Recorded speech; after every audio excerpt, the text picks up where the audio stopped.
Hey YouTube, Lupinranger here with my review of Lupinranger vs. Patranger episode 32. So this was a pretty good episode. It was kind of like a part 2 leftover from last week where all the Rangers are dealing with this 5 safe monstrosity. You know, obviously the Patrangers want to destroy it because city safety, and then the Lupinrangers need all dem collection pieces. And it leads to this sort of conflict. Well, it does lead to a conflict, but not in the way I thought. Honestly, I thought, like several other people thought, that like the fight between Keichiro and Noel was going to be about him being fed up with Noel basically staying loyal to the Patrangers, or the Lupinrangers more. I mean, in a way it kind of was. It actually ended up being like a straight up duel. Like, oh, let's duel, and then if you win, I win, and then, that didn't make any sense. If you win, I win. You know, if you win, such and such happens, and if you lose, you go to the Shadow Realm. The Shadow Realm. The Shadow Realm's like, it's a saddle realm, you just live with saddles. Anyway. But yeah, it was like a straight up duel ultimatum, because basically Noel's like, look, remember last time we were backed up against the wall, we teamed up with Lupins, we did good cool Kaiser, we had good cool times, and everyone won. And Keichiro was like, no. Like, I kind of got his point, but at the same time, I mean, he did come through in the end. Let's say that. I'm not complaining about him in that sense, because he did come through in the end.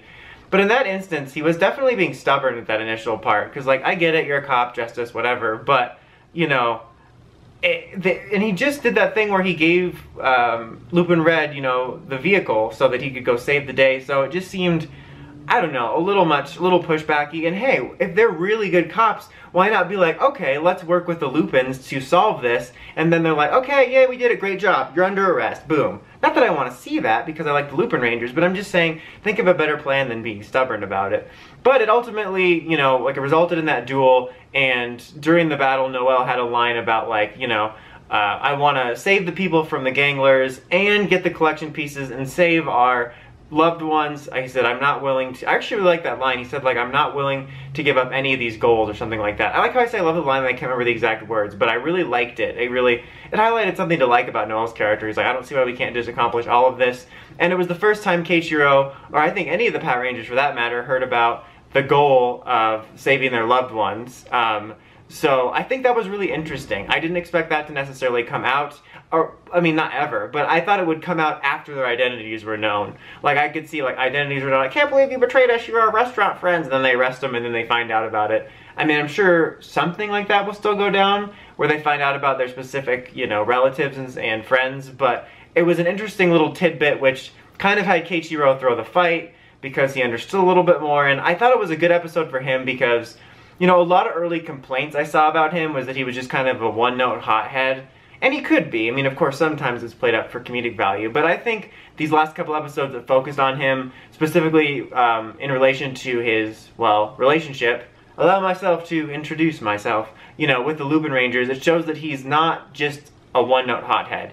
He is still a little bit, you know, like prejudiced against the Lupinrangers in a way, but he's not so rigid that he's unwilling to, you know, work outside of that, like when he gave Lupin Red the vehicle, or in this episode. So I thought it was really good for that, and it kind of planted the seeds of him potentially not seeing the Lupins as bad, or at least, you know, kind of getting that storyline ready for when we find out to be a little more interesting, maybe a little bit more accepting. And he also remembered that line where, you know, he was fighting Lupin Red and he said, we wouldn't be doing this if we didn't have to. And so I think that's interesting, also especially because I think Tsukasa, I think, was the one I thought might figure it out first, but maybe he will. Maybe it'll be both. And then you just have Green over there figuring nothing out. But yeah, I really liked that. I thought it was really good stuff for that. Some really cool action sequences, some good sort of all-together stuff. Another really cool finisher. We got to see good cool Kaiser again. They did a bunch of different formations. Like, instead of having red and blue on, or red and blue and yellow on top, they switched out for a bunch of the auxiliaries, which was neat to see. I actually really like that mecha. Like, it is definitely clustery, but it also is kind of, not sleek, but it's like thinner than most of them, and we've gotten some pretty cool fights out of it. And a couple of people had mentioned, which I also do like, that I like that we're not finding reasons to use it a lot just to sell the toy. Like, we were using it when it makes sense to make it feel more monumental. Like, this is only the second time. So until we get a potential Kumbaya thing, whether it's in 2 episodes or 20, probably we don't have that many episodes left, but you know what I mean. I hope they keep that up for as long as they're not, like, working together in any capacity. But yeah, I thought it was a really solid episode. I enjoyed it a lot. I'd probably give it an 8. Very good stuff. I think next week looks really fun. It's the Lupinrangers being turned into kids. I think that premise in general has potential for fun, but I think it's a good way to sort of give focus to both teams, but like it'll lean towards the Patrangers as far as like the actors we're usually, you know, known for, since it will be kid actors playing the Lupins. It just looks like a fun premise that could give us some focus on both teams. Anyway, that's about it. Until next time, don't forget to like, comment, subscribe, and of course don't forget to climb the steps and ring that bell so you get the notifications for all my videos. Dawson Ryder, signing out.